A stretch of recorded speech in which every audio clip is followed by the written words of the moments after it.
Do'stlar, bu O'zbekiston pasporti va ushbu pasport ichida Avstraliya vizasi bor. Kelinglar ochib qarab ko'ramiz. Lekin pasportimiz ko'rganimizdek pustoy ekan.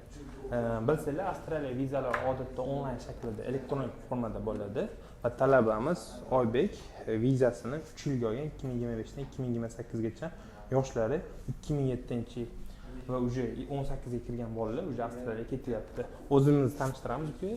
Salom hammaga. Men ismim Oybek. Qayerga o'qishga ketyapsiz? Central Queensland. Central Queensland. Necha yillik viza oldingiz? 3 yillik viza. U yerda nima o'qiysiz? Bachelor of Business. Bachelor of Business. Qanaqa tartibda bo'ladi? Birinchi yili diploma, qolgan 2 yil bakalavr. 2 yil. Demak, 3 yilda bakalavr diplomli bo'lasiz, to'g'rimi?